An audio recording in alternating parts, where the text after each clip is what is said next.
everybody. Welcome back to a Christmas edition of Crime and Coffee.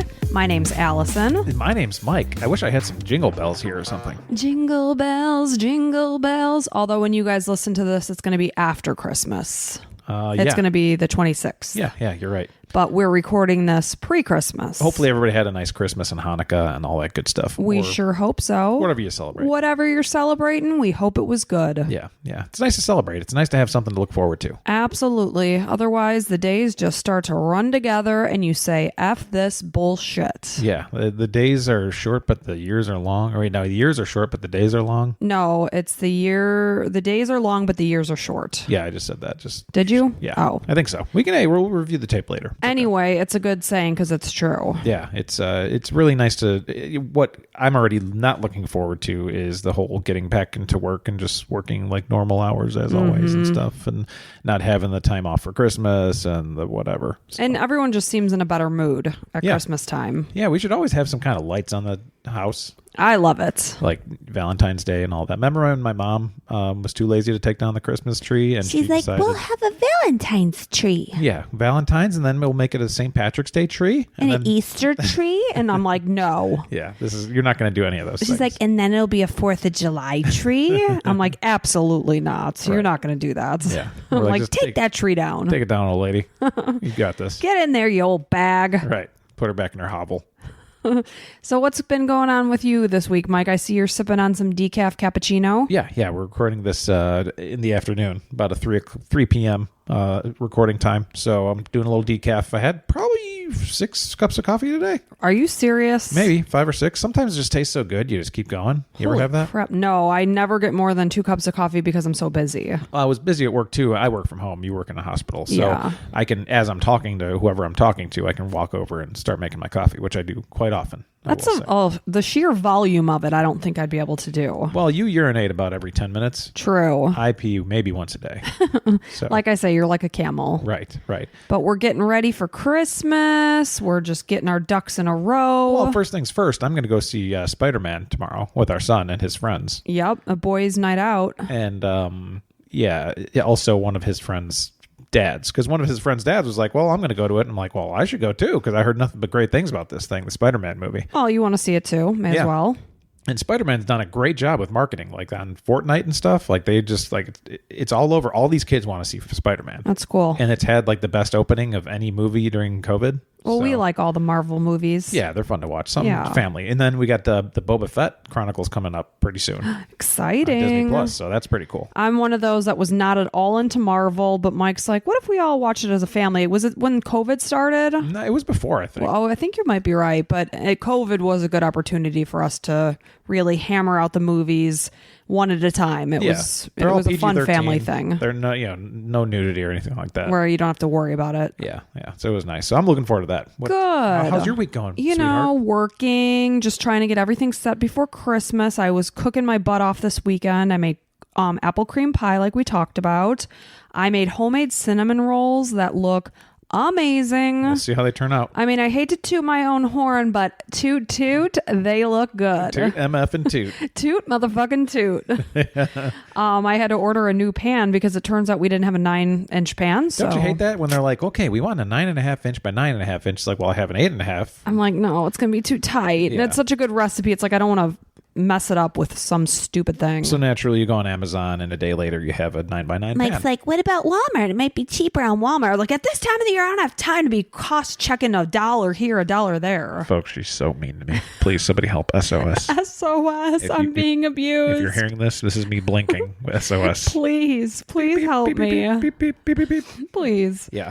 You're you did a good job. And you make these fantastic thumbprint cookies. Oh, these raspberry thumbprints. Oh my gosh. They're like, I'm not even a huge cookie guy. I mean, me either. I mean, I like chocolate chip and peanut butter and stuff, but these raspberry thumbprints are amazing. They got like an almond extract. Yeah, so they're like almondy and buttery, tons and tons of butter. I doubled the recipe. It was 4 sticks of butter. Oh. I mainly make them for my boss who is addicted to them. And I'm like, sir, I cannot be responsible for your demise at the having a heart attack at the holidays. And you're a dietitian too, so it doesn't make a lot of sense. And Reese, our daughter, was like, he has about 3 sticks of butter in his portion of cookies. It's a lot of butter. And I'm not kidding you. The guy will eat like 20 of them in one sitting. You know what we need to do is use Kerrygold in there instead of like the old generic butter. I do the cheapy, but that would make a big difference. It would. It would be delicious. Well, next time. Yeah, next year. Yeah. I'm just looking forward to getting to Christmas, spending some time with family, spending 2 days in a row with your family. But I'm not excited for it to be over. Well, yeah, I was kind of mentioning that a little bit. It's like just the over part sucks. I know. At least then we have the New Year's to look forward to. And then life is pretty much over. And then you're like, yeah, everything's over. Wow. So anyway, here we are. And hey, while we're talking good things, let's talk about murder and mayhem. Let's talk about murder. Yeah, mischief. So as all of our stories, this one does not have a happy ending. And to add insult to injury, it takes place at Christmas. Oh, perfect. So I was just researching, like, obviously crimes that happen at Christmas since it's Christmas. I thought it would be fitting for the times. So I guess I'm just going to dive right in. Do it. So on Friday, December 17th, 2010, 25-year-old Joanna Yeates spent the evening out with her colleagues enjoying pre-Christmas drinks. Joanna Yeates. It sounds familiar. Joanna Yeates. And I mean, it's 2010, it's not that long ago, but I don't remember this case. I don't know if my memory just sucks, but a lot of the cases we've talked about, So oddly enough, I started researching this because I knew we had to present early on December 17th. That's when this happens. And some of the pieces made me think it was a Friday. And I was like, because I'm sitting there, it's Friday, December 17th, 2021. I look back, sure enough, 2010, it was a Friday. So I thought that was kind of interesting. And then the book I happened to be reading at this point in time takes place in the same town. So it was kind of a lot of similarities. A few similarities there. Yeah. So she's enjoying pre-Christmas drinks at the Bristol Ram Pub. Sadly, it would be the last time her colleagues would see her. Bristol Ram Pub. So this is like Connecticut? No, God, no. They're in England. England. Oh, boy. Sorry. Yeah, far, far from Connecticut. Gotcha. We ain't in Connecticut anymore. Mm-hmm. We're in jolly old England. Mm-hmm. So Joanna Claire Yeates was born on April 19th, 1985 to David and Teresa Yeates in Hampshire, England. She attended private school and then moved to Peter Simmons College for her A-levels. Are you familiar with A-levels in England? I'm sure it's some kind of school. To me, it seems like your associate's degree type of deal. Okay. It stands for advanced levels. Anyway, it usually, from what I read, and I could be wrong, as I often am in life, it takes about 2 years. So she ended up then moving on to Riddle College, where she graduated with a degree in landscape architecture. You know what else I like about those English folk? They say maths. Learning your maths. Maths? M-A-T-H-S. Huh, maths. I like everything that the English say. You do. And I was like, why do you like England so much? They're the losers. Like, we decided, this country sucks. We're leaving and making our own country. How dare you say that about my people? I know we have a lot of English listeners, so I'm sorry. I'm joking. Just yanking your chain. Yeah, he's kidding. He doesn't believe it. This Yankee's yanking a chain. It's Mike, okay. don't piss people off. Okay, sorry. So from there, she got her graduate diploma at a landscape architecture, I should say, from the university. And people, I had to look up how to say this because I was really going to fuck it up. Gloucestershire. We're all very happy for you, Allison. Well, you should be, because I was going to pronounce it Gloucestershire or something like that. It's what is Gloucestershire. Okay. And if I'm saying that wrong, then it's Wikipedia's fault. Well, let us know. Go give us a shout out. Crime and Coffee 2 on Instagram or Twitter. Either Crime and Coffee number 2. I hope I did you English people proud. So at age 23 in December of 2008, Joanna met 25-year-old architect Greg Reardon. They worked together at an architectural firm. And the couple moved in together in 2009. And then in October of 2010, 10, they ended up settling at 44 Canning Road, which I would have totally screwed that up had I not heard it in a video. It's pronounced Canning, but it's Canynge is how it's spelled. That's hard. Yeah, so I would have totally screwed that one up. So this was in Clifton, which is a suburb of Bristol, and Bristol is where the town where my book is taking place in. Got it. In a large house that had been subdivided into smaller units, making it like apartments. It's actually a really cool looking building. Nice little flat. Yeah, super cute. So Joanna and Greg lived on the downstairs portion of the house that had been divided into 2 separate units, the other being housed by another couple, and then the landlord of the property lived upstairs. David would describe Joanna as modest, conscientious, and laid back. Okay. Kind of how you would describe me, right? Laid back. Yeah. I was super laid thinking back. that same thing, except it's me and not you. But And Joanna was just a really cute girl, blonde, always smiling. You could just tell she was full of life. 25 years old. She was, gorgeous, gleaming, perfect skin, young skin. Yeah, no cute, wrinkles. Cute couple. Yeah, like basically the opposite of what I'm looking at right exactly. now. I'm haggard, leathery, weathered. Yeah, you had kids. She was vivacious. Your looking. body's been used. You've been rode hard and put away wet, as they say. Sopping wet. Yeah. So on the evening of December 17th, 2010, Joanna told her friends that she wasn't looking forward to spending her first weekend alone in her flat. It turned out that Greg was gone away for the weekend to Sheffield to visit his relatives, and Joanna planned to use her weekend alone to prepare for the holidays. Sounds like you. You don't like to be alone. No, it's just, I'm not used to being alone because I went from living with my parents to living in college with roommates and then to being married to you. Right, like most people. Sometimes it's just unsettling when you're not used to being alone. You hear like those creaks in the night and you get nervous. Sure. So, she was just kind of nervous about it, but also probably at the same sense looking forward to it. Yeah. It's like a double-edged sword. I also look forward to it because I like to have time organization to myself and just do your own thing. Do my own thing. So she was going to use her time to finish shopping, continue to bake, and I guess they were hosting a Christmas get-together at their flat, so she was going to prepare for that. Okay. So, she left the Bristol Ram pub around 8 p.m. to start her 30-minute walk back to her flat. She was seen on CCTV at 8:10 p.m. leaving the Waitrose supermarket without purchasing anything. She then called her best friend, Rebecca Scott, at 8:30 p.m. They were just discussing plans about Christmas Eve. They were going to be getting together. So then Joanna was seen buying a tomato, mozzarella, and basil pizza at the Tesco Express around 8:40 p.m. And it's clear video. You see her in her white coat purchasing these things. She had also bought 2 small bottles of cider from, which I love the name of this place, Bargain Booze. Mm-hmm. We need more Bargain Boozes around. We do, really. And then the last sighting of Joanna was from CCTV video from a public house, which I assume it must be somebody's home with like a video showing. Mm-hmm. It was her making her way toward her home address, and it was estimated then that she would have arrived home at around 8:50 p.m. Okay. So now we're moving on to Sunday the 19th.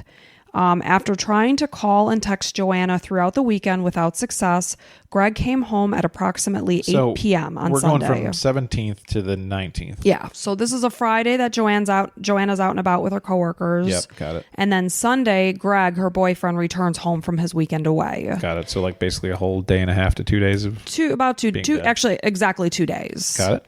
So he had tried to contact her multiple times throughout the weekend, texting, calling, whatever. He did not get a hold of her.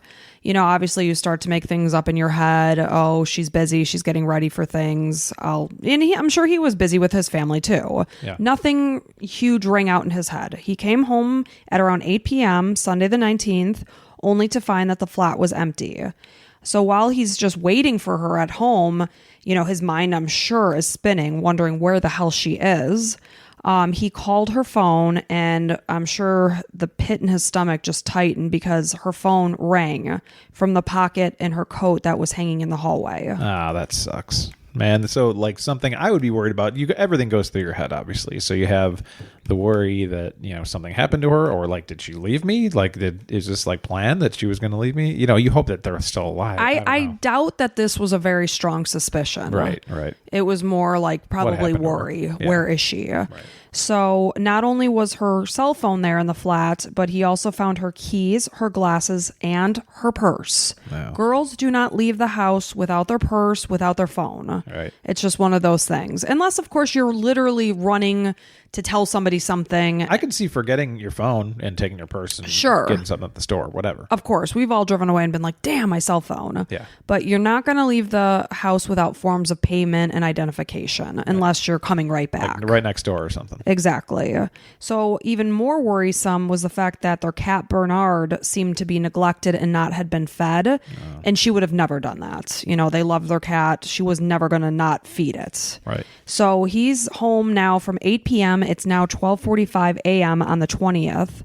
And he says enough is enough. He decides to contact the police and Joanna's parents to inform them of her missing. I actually heard the 911 call of him calling in.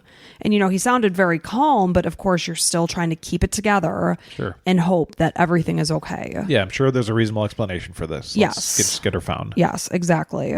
So on to the search of Joanna. So the investigation team included about 80 detectives and civilian staff and became one of the largest police operations in the constabulary's history. Wow. It's a mouthful. It's a big word. Any witness involved were urged to come forward with any information. They received thousands of calls, exhausting every lead. So this is kind of moving on. This you'll kind of get to where I'm coming from in a moment. I know. There's probably a reason for exactly. All this. Yep. But in the end, they viewed over 100 hours of surveillance videos, any CCTV of potentially finding where she could have gone or what led to what happens. Mm-hmm. So then a website was also set up by Greg and Joanna's friends to help look for her.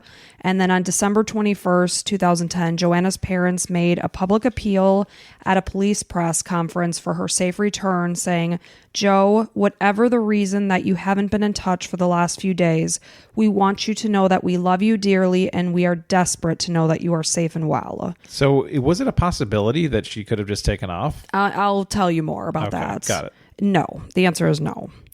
Her parents knew that Joanna and Greg were in love, and it was. Can I try to guess? So maybe they're trying to think somebody took her, but then they want her to like just pretend like, "Oh yeah, I was gone," and whatever, and like, yeah, well, you won't be in trouble for returning our girl, basically. Exactly. Got it. Yep. So they knew that Joanna and Greg were in love, that she had freedom. You can tell they're a couple that aren't keeping each other under their thumbs.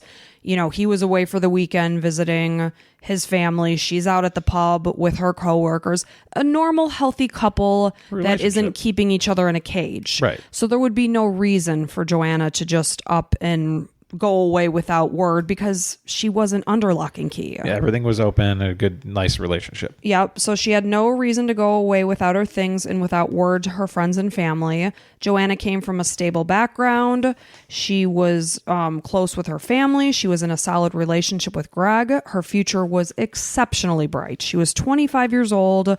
She had things going for her. Architect, pretty smart. They were financially stable. They didn't have worries. Did you say agricultural architect? No, she was a landscape architecture architect. Yeah, landscape agricultural. So, and that's a super hot industry. I mean, that's something I kind of toyed with getting into. So she's got a lot of success ahead of her. Yeah, obviously. and then Greg obviously worked for the same firm. Right.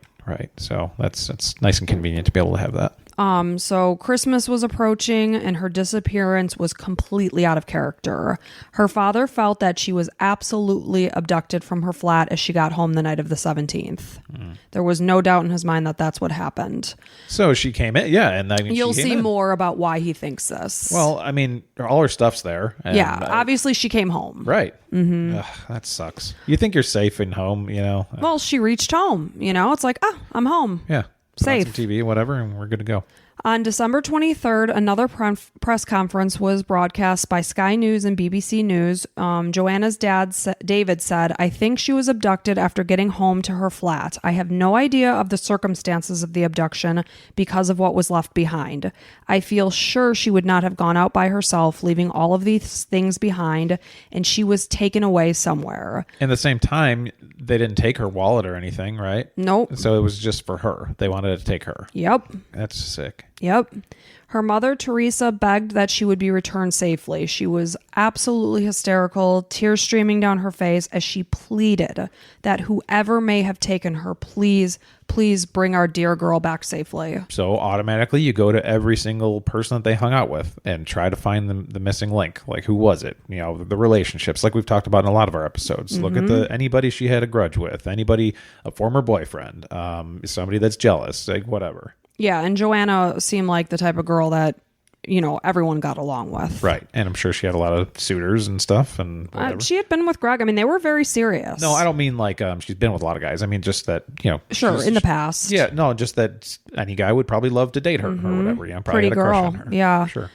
Greg was absolutely heartbroken. He said she was my future. This Christmas was going to be our first together. I was going to spend it with her family, which is always a big deal for a boyfriend. And what sucks, you know, for the police or anybody is that, you know, he was gone. So it's good for him that at least he's not probably a top, you know, suspect because he was gone and clearly they can't put him there. Exactly. Thank goodness. So now he can focus on trying to find her. And no one's pointing fingers at him. Yeah.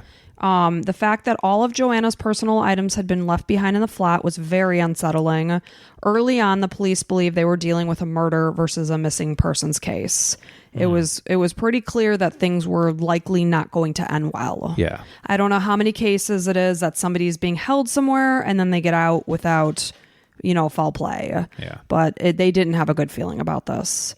Joanna was known for opening her advent calendar religiously, yet there sat the 17th and the 18th closed. Okay. Her baking apron was found strewn on the floor. The packaging and contents of the pizza she was seen purchasing were never found. Huh. They saw the receipt there in the flats. Where the F is the pizza in the box? And that kind of became like a huge focus of the case. Well, I can see that because it's like this person was weird enough to like not take any money, but they took the pizza. But the pizza that we watched her purchase, and there's the receipt on the counter in her flat, is gone. So nowhere to be found. Yeah, and there's a connection there somewhere. Did she stop somewhere first and then cook it with a friend and then because CCTV. Well, I guess because. No, I don't know. Well, it's something. There's some kind of a connection, is my point. The other thing is she had purchased those 2 bottles of cider. They were both there. One was partially consumed, maybe a couple sips taken. Right. So you saw that she made it home and set these things down. Probably started cooking the pizza at some point. There was no evidence of forced entry or a struggle, so it was suspected that Joanna may have known her abductor. You know, welcomed them in nicely to the flats. There was a party across the road from Joanna's flat the night of her disappearance. Of course, this is the weekend before Christmas. People are getting together. Some of the guests said they recalled hearing 2 loud screams shortly after 9 p.m. coming from the direction of the flat, but then just silence. Fascinating. And you know how it is. We talked about this before. When you hear screams and shrieks, we live in a neighborhood of children. We hear shrieks constantly. So even if I thought I heard an adult scream, I would assume it was somebody just being a jackass and silly. And I probably wouldn't do anything. Well, you stop and you're like, wait. Is everybody okay? Yeah. Yeah. Okay, and I'm fine. sure that's what happened. But then they said it just quickly got silence. Right. Then and you're at a party and it's like, okay, everything's fine. Maybe yeah. People yelling at each other, whatever. Yeah, exactly. It's just you're not thinking that something's wrong. Yeah. And then another neighbor that lived behind their flat said she heard a woman scream, "Help me," but wasn't sure of the time. Okay. So 1 week after her disappearance, there was still no sign of Joanna. Her family grew more and more desperate as the days ticked by, getting closer and closer to Christmas without her return. Yeah. No one, like I said, felt that this was going to end well, including her parents. It's never a good time to lose your child. No. No time is a good time, but at Christmas, it's that much harder. Yeah. So on Christmas morning, the search team met in the briefing room and they were made aware of a phone call. Oh, good. Not good. Not good. At 9 a.m., a couple enjoying a Christmas morning walk with their dog on Longwood Lane came across a fully clothed body. Yep. Some of the items of clothing were able to be seen through the snow. It had snowed on top of the body, so it was partially concealed. So the couple was able to see partial pieces of clothing, which is what alerted them to the fact that there was somebody there. It was 3 miles from Joanna's flat. Her body was on a small grass verge at the side of the road. It was covered in leaves and snow, and there was a wall about 4 to 5 feet on like the side of her. And then beyond that wall were trees and bushes that led immediately down to a quarry. Okay. So just to set the scene for where she was found. There had been signs that someone tried to disguise her body with the trees and the leaves. And then it, again, like I said, snowed on top of that. Yeah, kind of dumped her off and tried to cover things up. And obviously the snow led to further conceal her. Yeah. She was in the fetal position with her legs bent, and it appeared that she had been placed there.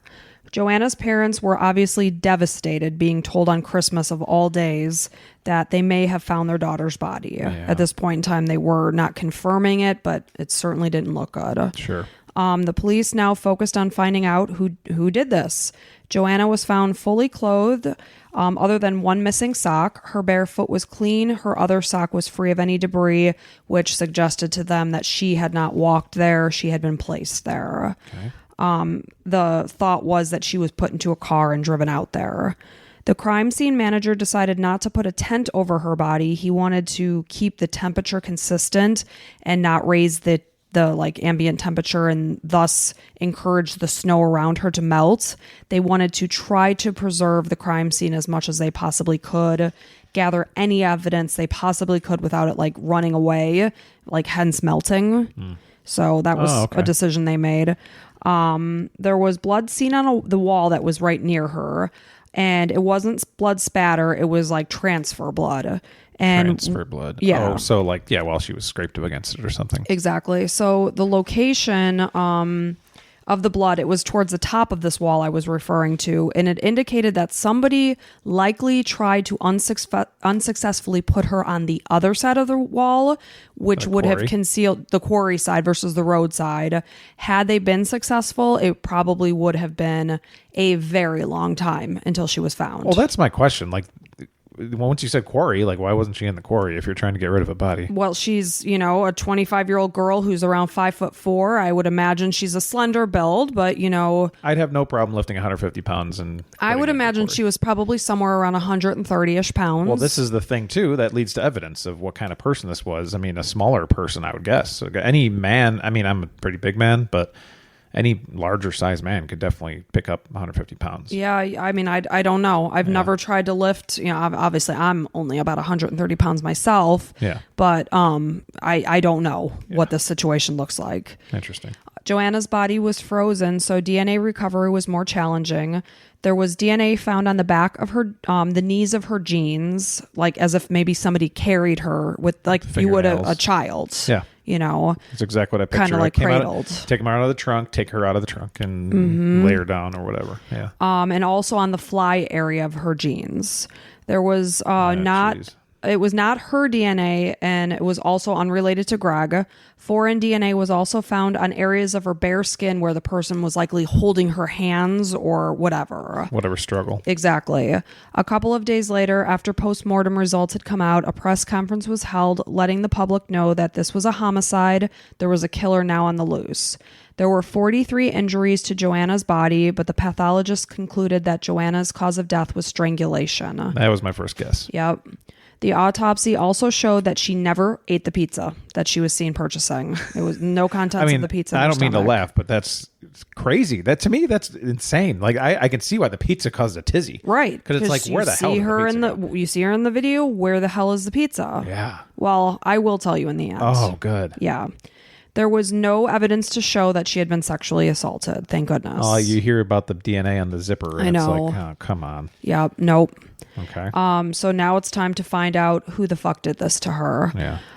It was guessed that it was, again, like I said, it was somebody that she may have known who she freely allowed into her flat, someone who knew that Greg was away for the weekend, and someone that had access to a car because they brought her there. Mm-hmm. You know, you're in this area where she walked all over. You could see the CCTV that it was a very populated area. You could probably get by easily without a car. So they wanted to find somebody that actually had a car. Greg was quickly eliminated, like we said. His family confirmed he was there with them. CCTV showed him driving along the motorway on his route. There was no suspicion of Greg. It's always the first person, obviously. Thankfully, it was never a concern. Days after Joanna went missing, police conducted their standard search of the apartment building, interviewed the couple who shared the bottom floor of the house. 32-year-old Dutch architectural engineer Vincent Tabak and Tanya Morrison were a quiet couple that had been together for 3 years. Tanya had been at a work party the night of the 17th. Vincent was home all evening and picked Tanya up at 2 a.m. from the party. Since Joanna and Greg lived there since only October, they didn't even really know this couple. Vincent had said he never met Joanna. Apparently he had been on a work trip abroad, I think to America, if I'm not mistaken, and only just got back from his trip on December 11th. So he claimed he had never met Joanna.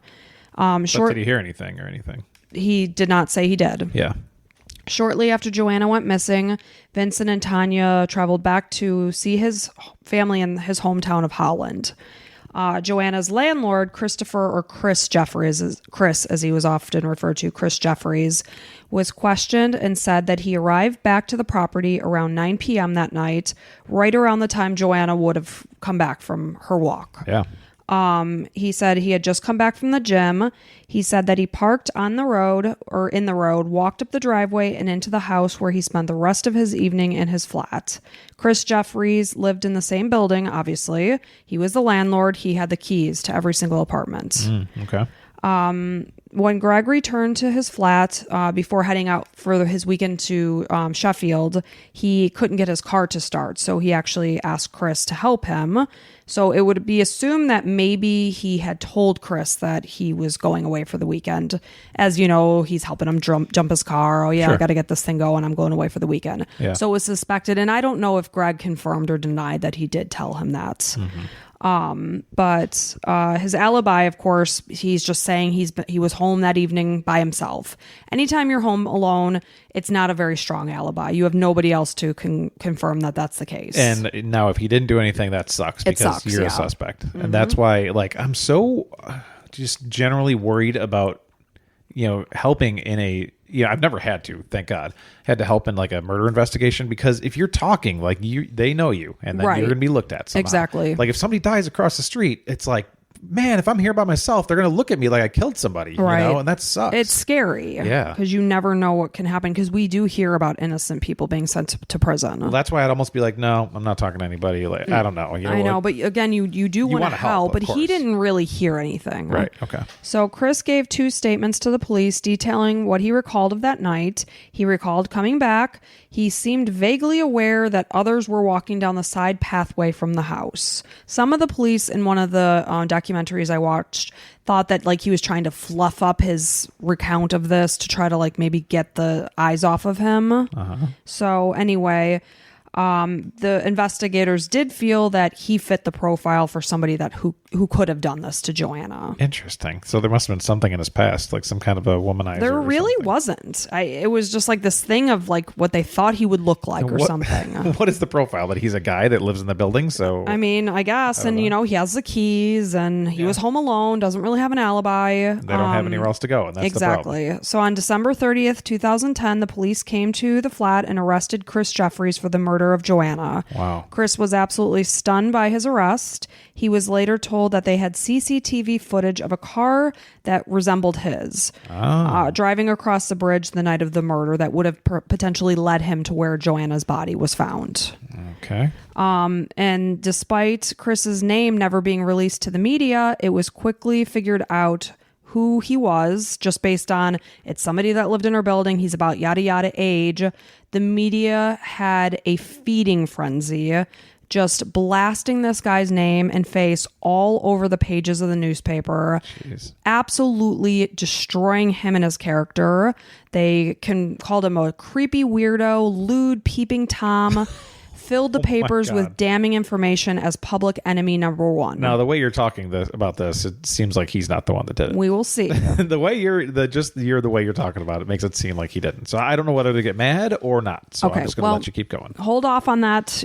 I'm going to have an emotion. I'm having an emotion. I just don't know. You which don't know one which yet. way it should Yep, go. It's happening. So, like you said, ironically enough, on December 30th, that same day they went and arrest him, Vincent, the one that lives in the same floor apartment as He was at Joanna, home, the one that was at home. he called into police from Holland. He's in Holland, with his family for the holidays. He calls in to inform the police that he saw Chris's car the night of Joanna's disappearance. It was facing one way on the street. The next morning when he went out, it was facing the other way, assuming he had moved it. So all of a sudden he's like, oh yeah, actually there's more information. I remembered now, fucking Vincent. Okay, I'm mad at Vincent. Fucking guy killed her and I'm mad at him. That fucking piece of shit. Sorry, Vincent, if you didn't, but we'll find out soon. So an officer was sent to Holland on New Year's Eve to record a statement from Vincent. Suspicions began to arise with this conversation and this interview. He was asking some different questions. He was evading some questions. He had an almost unhealthy interest in the forensics surrounding the case. His story also began to change. Initially, he said he was in all night until he went out to get Tanya at 2 a.m. from her party. He later changed this and said he went out twice, once to take photographs and another time to go to the grocery store. Vincent's decision to call the police and involve himself in the case moved him way up on the list of interested people. Man, I don't know if our listeners are doing the same thing, but my head's going in so many different places and I'm wondering about what's going to happen with all these things. And yeah, this is interesting. This is a good story. So the police asked him for a DNA sample at this time, which he, provided. And then he prompted to tell them that he had previously been in Joanna's apartment before she went missing because Chris was doing something in there, the landlord, and he needed to ask him a question. Oh, man. Anytime you're like, but wait. Just so you know, yeah, you might find my DNA in there. Because I was in there and I put my hand on the counter, so I was talking to Chris in there, and I may have transferred my DNA in there. Holy shit. You're like, Oh, yeah, tell us more. Yeah, exactly. Keep on telling us more. Just allow himself to further incriminate himself. Just, as the story changes more and he's adding more things, now you have more, your antennas are going up a little bit more. Yeah, and the person who went and interviewed him, definitely their radar was like, blink. Yep, like, oh, tell me more. Anything else you want us to know before? Exactly. And meanwhile, Chris is in prison and he, he's being treated like a criminal, of course. And he's going through hell, and his friends are flabbergasted by what's being printed by the media. Like I said, they villainize this man up, down, right, left, and center. I know if this happened in the U.S., he'd be able to sue and get a ton of money and be set for life. And he may have sued. They interviewed him a lot, actually. I'm not sure what the outcome was and what he ended up doing, but I truly felt bad for this man. Of course, at this point in time, they still don't know. I mean, I get it. He's the only one that has keys and like it just kind of looks like it. But every landlord has keys. Right. It doesn't make them a murderer. And just because he was home at night by himself doesn't mean that he did it. Exactly. I mean, people are homebodies. It's Friday night at 9:00 at night. You have every right to be in your home watching TV. I would love to know what else they had on him in order to arrest him. It didn't sound like they had a lot. Like in the U.S., I don't know if that would have happened. I don't know. They had enough to get him, but... Yeah, interesting. So then in the meantime, Chris is in custody. The apartment building of Joanna, the whole building itself was searched. There was no DNA from Chris identified on Joanna's clothing. His DNA was also not a match from the profile found on her body, the parts of her bare skin. Yep. They examined Chris's car and trunk, and nothing was found. They did find a pair of gym shoes hidden under one of the kitchen cabinets behind the kickboard in his place, I guess, and it had a spot of blood on them. The shoes were taken and a profile was obtained. It came back as insufficient quality, and Chris ended up being released from prison 9 p.m. on New Year's Day. Jeez. So, now right there at this moment in time, they're like, okay, back to square one. Kind of, but quickly things progress. Yeah. And just letting this Vincent guy keep on incriminating himself more. There were definitely there was a moment where they're like, oh, back to square one. So forensic scientists find a match for DNA on Joanna's body. Vincent. Fucking motherfucker. Pardon my French. Yep. On January 2nd, 2011, Vincent is now suspect number 1 for the murder of Joanna Yeates. I cannot wait to hear his reasoning. That sick motherfucker. Yep. Because the DNA sample had been exposed to the elements, it was considered a low-level DNA profile, but the investigators began to focus on the car that Vincent and his girlfriend both shared together. Of course, she didn't have it on her that night. He did, because he was going to be her DD that night. You know, she's at a Christmas party. He's got the car. Yeah. CCTV showed images of his car going across the river toward where Joanna's body had been found. Vincent Tabak was arrested on January 20th, 2011. Oh, so some time passed. Yep, because initially, what was that? January 2nd. Yeah, so 20 days. Yeah, exactly. 18 days. A few weeks had passed. Yeah. To prevent the media circus that came with Chris's arrest, the police tried to derail the media by arresting Vincent in the very early hours of the morning. They closed down the streets, they instilled a no-fly zone, and they erected screens and scaffolding around the building. Yeah, now that we ruined the life of this guy who's innocent, let's make sure we maintain this guy's innocence, who has actually did it. Mm-hmm. Good job. I guess lesson learned. Sure. Vincent had been living in the flat for about 18 months, where Joanna had been there for only a couple months, like I said. He had recently come back from traveling abroad for work.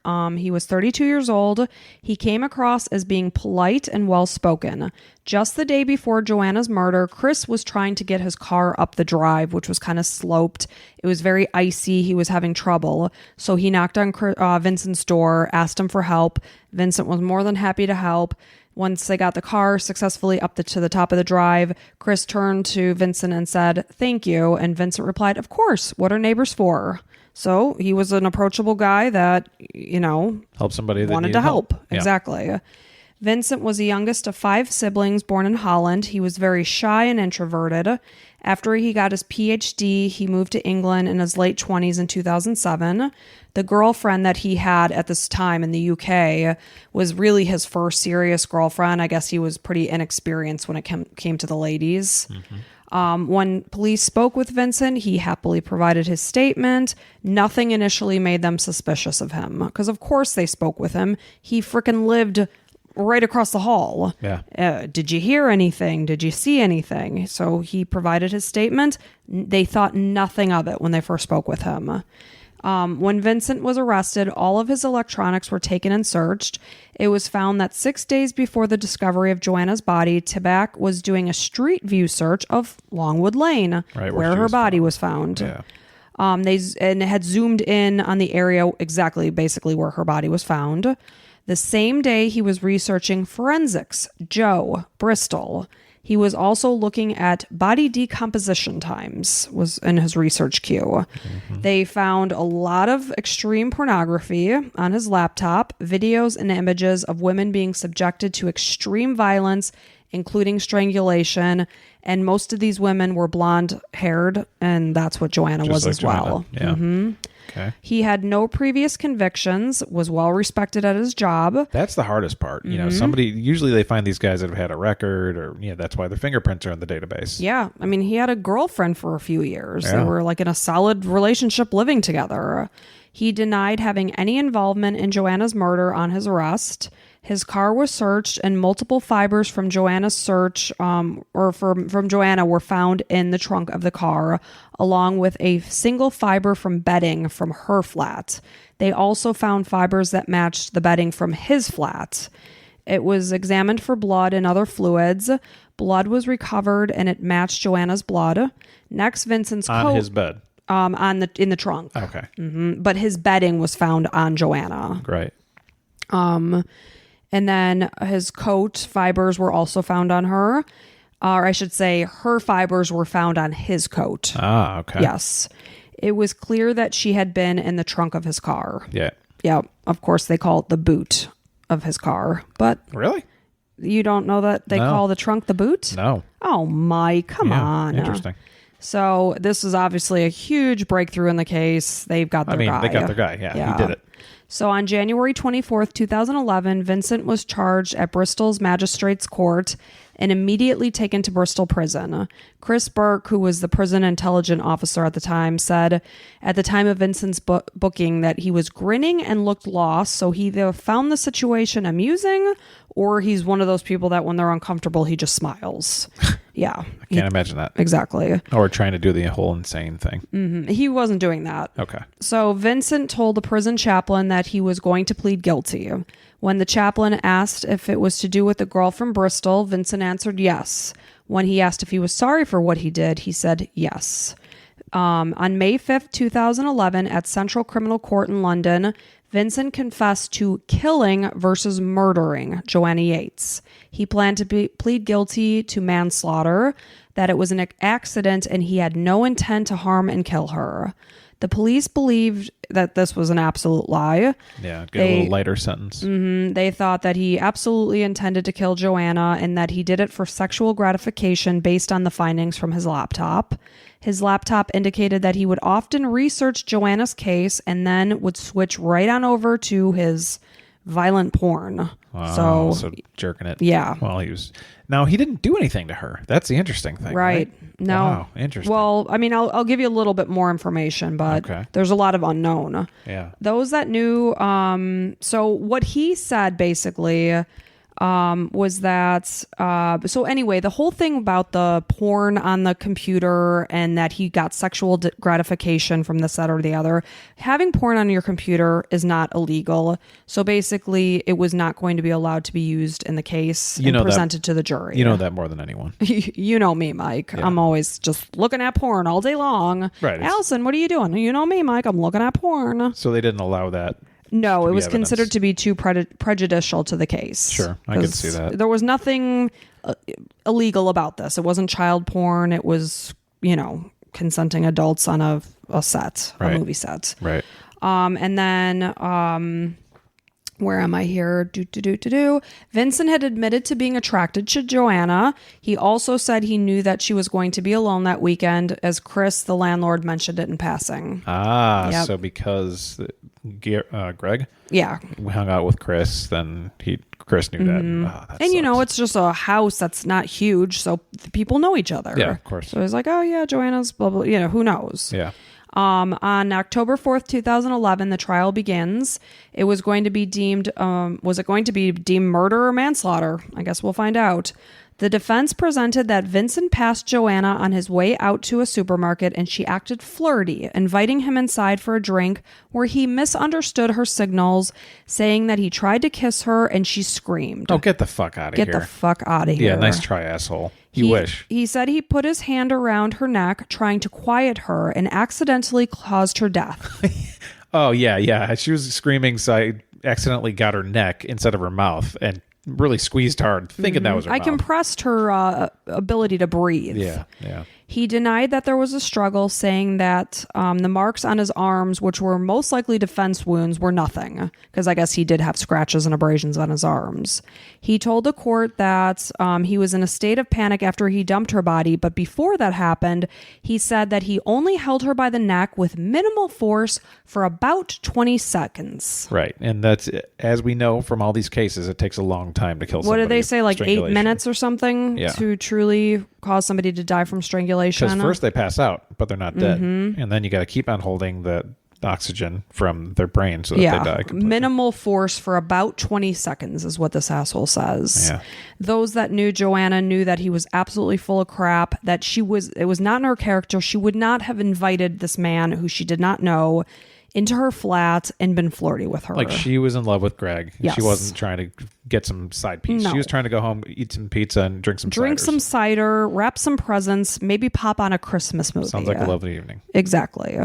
So the police and prosecution thought that there were a lot of holes in his recollection of what happened. Again, they thought it was more sexually driven and that he found strangling Joanna thrilling. Some even thought he had been spying on her and found an excuse to talk to her, deciding to knock on her door. There are suspicions that the attack could have started in the hallway. Just between their two flats, there's a little area because I guess they found it in somewhat of disarray.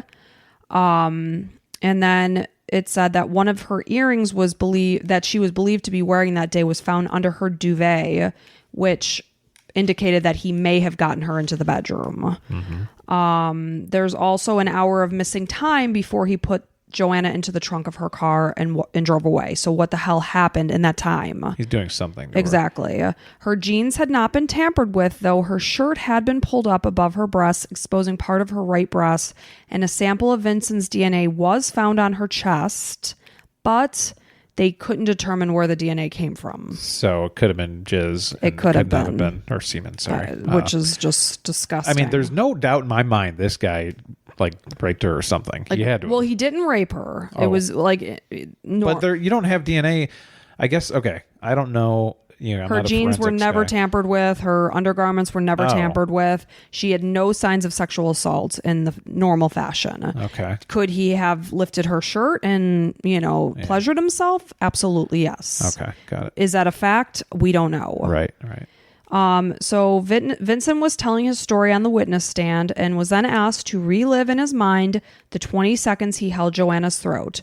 For 20 seconds, the courtroom became absolutely silent, and the 20 seconds seemed to go on forever. Yeah, it's a long time. If you just stop and silent for 20 seconds. Silence in a jam-packed courtroom. That's a great idea by whoever suggested it. It was a very emotional and powerful 20 seconds, just imagining the last moments of Joanna's life. Joanna wasn't just strangled, though, because she did sustain those 43 injuries to her head, neck, and torso and arms during the struggle. Her nose had also been fractured. What the fuck, man? So for him to say, I just minimally pressed on her for 20 seconds, bull fucking shit. You beat the shit out of her, threw her all over the place. Exactly. I mean, and I'm sure she fought her ass off too, hence the scratches and things on her arms. But he was a bigger guy. He was tall. He wasn't heavy. He was a slender guy, but he was a larger man. I'm going to say he's kind of a pussy because he couldn't lift her up. So I mean, he just if you're looks listening like to this, Vincent, you're a big pussy. Total dork. Yeah. Just like you could just tell, just a real creep. He said he then put her body in the trunk of his car and went to the grocery store, where I clearly saw him walking through the aisles, CCTV footage where he may have done that just to place himself somewhere. Like, oh yeah, I was just grocery shopping. It's possible that that's the only reason why he went into that store. I could see that. Smart guy. And then he dumped her body on the side of the road. He apologized to her family for putting her parents through a week of hell, not knowing where she was. You have removed her from this world. Yeah. Like you're apologizing for putting them through a week of hell. My life, honey, their life is going to be hell now that their daughter has been viciously murdered. Yeah. On his cell phone, it was believed that Joanna, I'm totally screwing this up, so don't mind me. Don't mind me, Mike. Well, while you look into that, I'm personally curious about what happened to this pizza. So that's we're going to get on to that. Okay. So anyway, at the time Joanna was killed, like sometime in this time frame, he had sent a text to his girlfriend saying he was bored. If I was at a holiday party and you text me that you were bored, I would say, go sit on your finger and spin. Like, I don't give a shit if you're bored. Yeah. You're an adult. Go do something. Yeah. What are you, a child? You want me to come get you, go take you to the park or something? Yeah, so I don't know what that was about. If he was just trying to just trying to say I'm not doing anything here. Yeah. And then he was, like I said, he was seen on that CCTV at Asda supermarkets, while it was believed that while he was perusing the grocery store aisles, her body was in his trunk. Man. Mm-hmm. And then, like I said, it was likely an excuse for him to be seen out and about. And then he made his way to Longwood Lane, where he dumped her body on the side of the road. On day 3 of the trial, the jury was able to go to Joanna and Greg's flat and basically do a walkthrough of the scene. I'm just like what it would have looked like of her coming home and what she would have possibly seen. And it was very eerie because the powder, for fingerprints and such, is everywhere. And I mean, the shower was just coated. Like you couldn't even see the shower itself. It was just gray powder. Wow. Yeah, so it was just creepy. I mean, you'd never want to stay there again, obviously. No, and even sadder than that, you could see signs of Christmas all over. Yeah. Presents, like wrapping paper, just as you would in anyone's house at this point in time. Well, yeah, and you have no interest in any of that shit when your wife is just killed. But you could see that, like, she was in the midst of living her life and getting ready for Christmas when this just suddenly happened and her life just stopped. Yeah. So it was very eerie, and, it's good that they got to see that, I think. Yeah. On October 28th, 2011, it was time for 6 men and 6 women of the jury to make their decision. The courtroom was jam-packed to even just standing room only, and 10 of the 12 members of the jury had to agree on whether or not they thought he was going to be guilty of murder or manslaughter.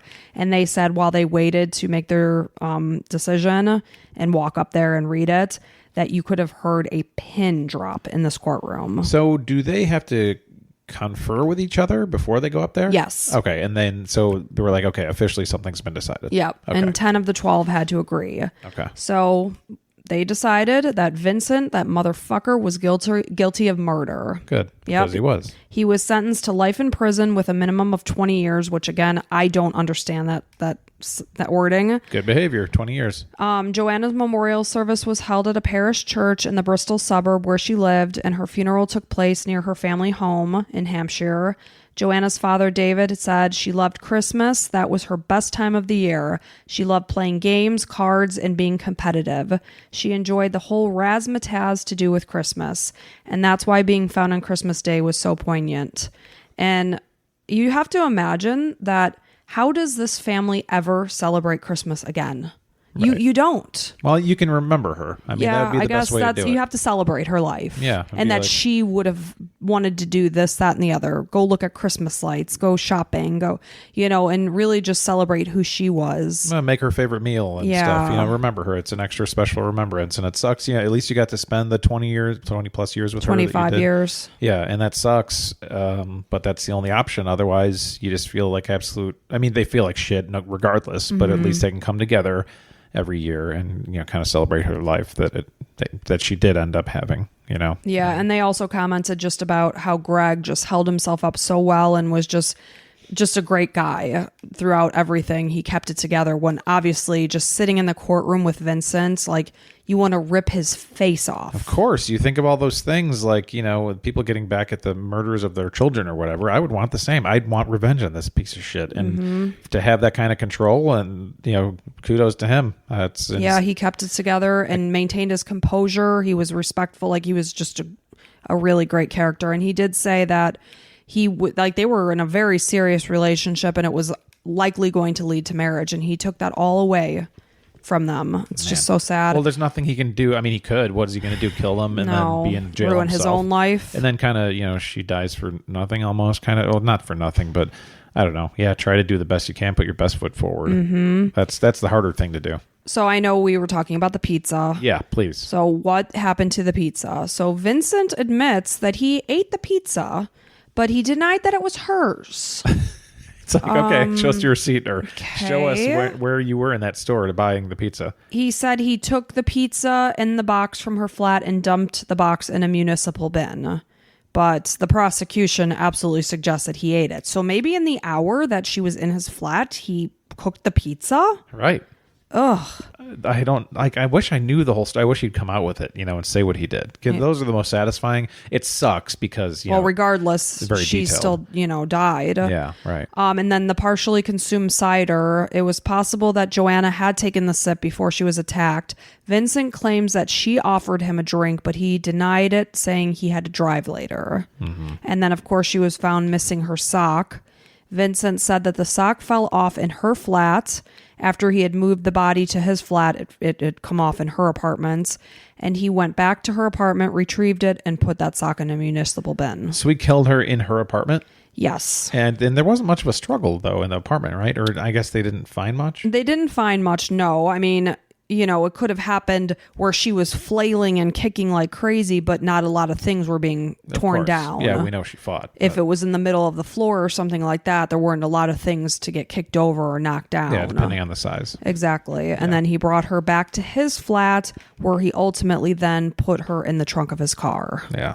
God. Yeah. Weird. It's like just he doesn't have this in the past. And why this woman? Why? And on this random night when this woman who he doesn't even know is coming back from the pub with her pizza and her cider, and what prompted him to do this? Man, just power. This is And obviously he loved the power of it all. He loved to be able to choke somebody and get them lifeless. But he's, again, never had any sort of violent past. Right. Nothing. Nobody came forward and said he was a creep. He did this to me. I did read that there may have been like some child pornography on his computer as well. But I guess his girlfriend came out with a statement and just said how devastated she was. Her family, they felt like they had been completely fooled by this guy. Yeah, just embarrassing. Like, I was in a relationship with this guy, and he was like, ugh. And Joanna's family actually made a statement that they felt sorry for the girlfriend, Tanya, because, obviously she had nothing to do with this. She didn't realize she was in a relationship with a fucking monster. She was having a good time at her company party. Exactly. Unbeknownst Like to anybody her, else. her sicko of a boyfriend is murdering the innocent neighbor. That's so sad. It is. It's a very sad story, and I'm so sorry that it happened to her and her family. It should have never happened, and it's just a real bummer. I made the executive decision we should release this on Christmas, probably. Oh, yeah, you could. I mean, that's a Saturday. I doubt that many people will be listening to podcasts on Christmas because they should be spending it with their families. But hey, if you're here on Christmas, we'll be happy. Or they're driving to go see their families. True. Very true. Either Good one. point. Yeah, so maybe we'll release this on a Saturday, a day early. But yeah. So I'm sorry to bring such a bummer of a story that happened on Christmas. Well, I mean, if you're listening to a murder podcast, you expect that sort of thing. Yeah. So we're happy to deliver the information. And just always be safe, man. I don't know. I'd like to try to learn some kind of a lesson out of everything. You really can't sometimes learn lessons, though. No, there's nothing she could have done differently. You go out, you live your life. You can't control the fact that your next door neighbor might be a fucking nut. Right. Yep. You never know these things. Yeah. Well, hey, thank you for the story. So take care of yourself. Wonderful take care job. of each other. Merry Christmas. Please be safe. Yep. And we will see you back next time. Sounds good. Thank you. Bye. Bye.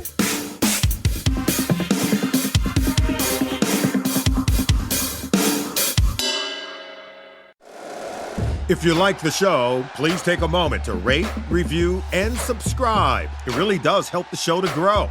Thank you for listening.